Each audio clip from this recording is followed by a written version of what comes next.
I'm now going to show you how to add some details to the house and use some more of the tools. We're in vector mode, and I would like to add a rectangle for the door. So I'm going to select the rectangle tool, select a fill color,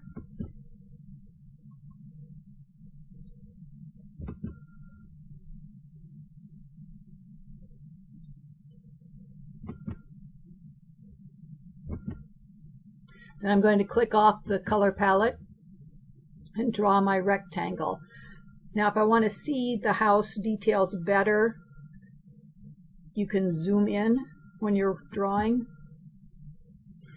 And now I can see where I want to place the door a little bit better. So I'm going to click, hold, and drag to put the door in. And being in zoom helps me get it lined up at the bottom. Now I'm going to click on the select tool and click anywhere to get rid of the selection for the door. I'm going to draw a window next, and I'm going to draw it in sections and then group it and duplicate it. First I'm going to pick a rectangle. I'm going to select the fill color, and I'm going to get very light, almost white. And then I'm going to select an outline color. And I'm going to select almost black. And I'm going to increase the size of the outline tool.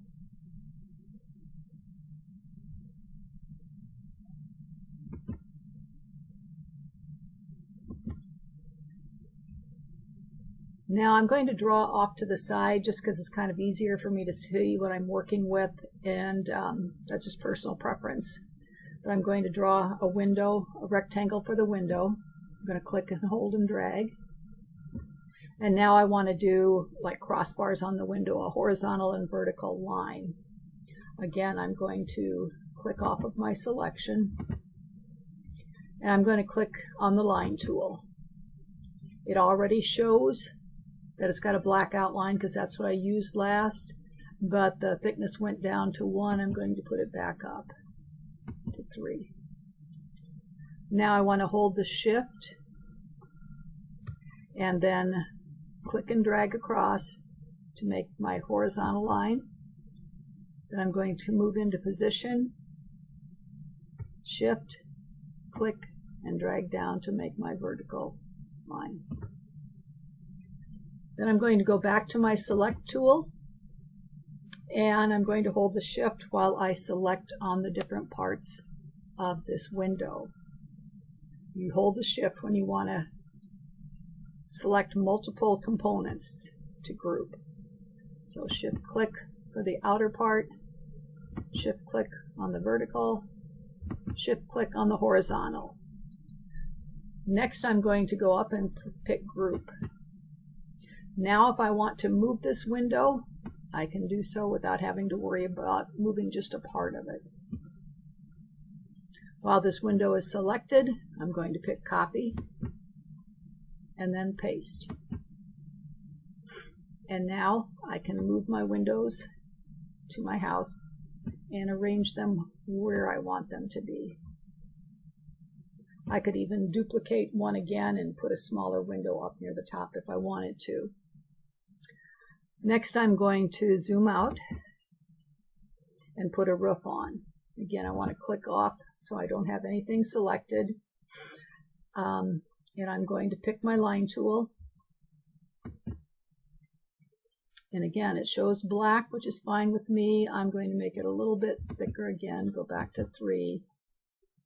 And I'm going to draw a rectangle, and I'm going to click at each point of the rectangle.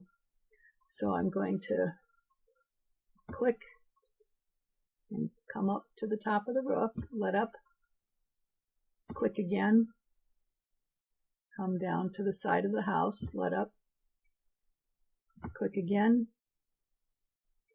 and come over to the end and click. Now, You want to make sure that you have your shape, have all of the edges joining so that there's no gaps. Otherwise your paint will spill out. So we're going to go fill the inside of the roof now. So I'm going to click on my fill, go to my fill color, and pick, maybe a green to match the door, close to the door. If I wanted to match it exactly, I would get my eyedropper, bring it over, click it on the door, and it matches. Now I click off my tool palette, and I can fill the roof. And I'm making sure that it doesn't spill out before I click. The next thing I'm going to show is how to use Paint Tool to draw a tree. And when I do this, I'm going to show you gradients and how they can be used. So first, I want to pick the paintbrush tool. I'm going to leave it on 5 for the thickness, and I'm going to select a brown.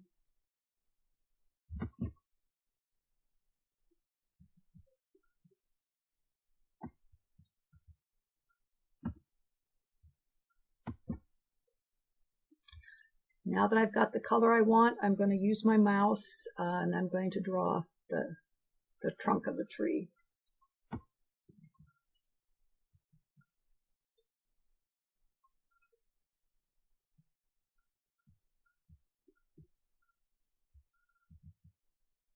And then I'm going to kind of draw 2 branches near the top. And then I'm going to kind of cross over and make sure I've closed my line. Now I want to fill the tree with color. And I'm going to go up to the fill.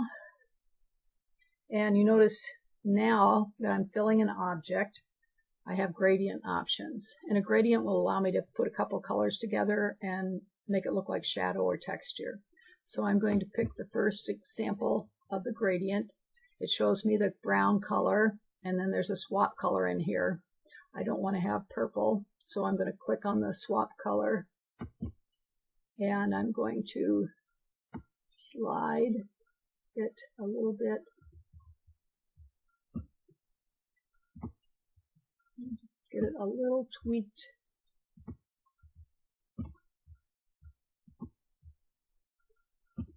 So I can come up with kind of a lighter brown to swap it out with. Now I'll click off my color palette, come over and fill the tree. And you can see now that there's a little bit of a shadow look to it, so it looks a little bit more three-dimensional. I'm going to repeat that process to make the leaves. So I'm going to get the paint tool, click on fill, pick a green, and then come over here and draw my leaves in. And I can overlap the branches a little bit.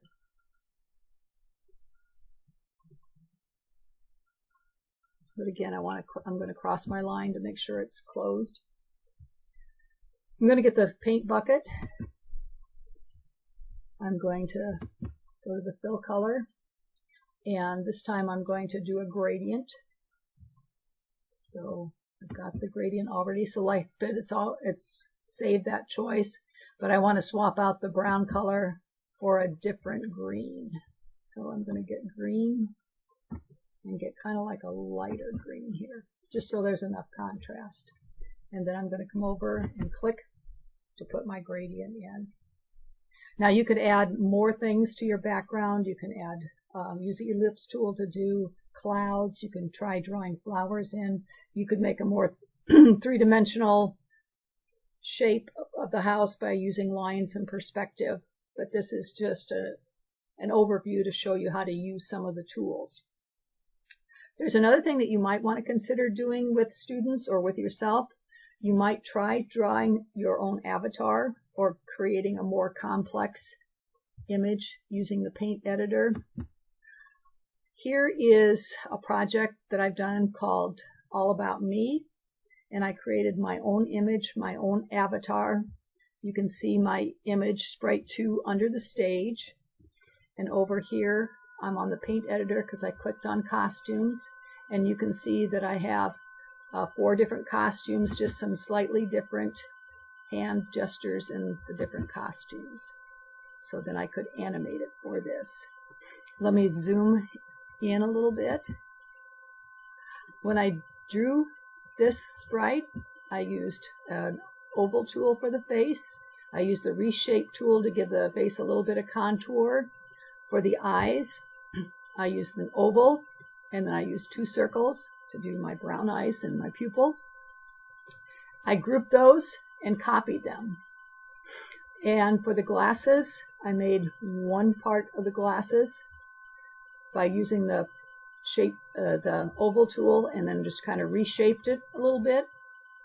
And then I copied and flipped it so I could have my glasses, and then grouped them together. So a lot of this was made by drawing a shape, maybe reshaping it, and then grouping it.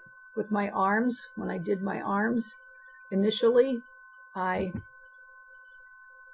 copied one and then flipped it, and then just did a little bit of selection to maneuver it so it looks like it's in a different pose.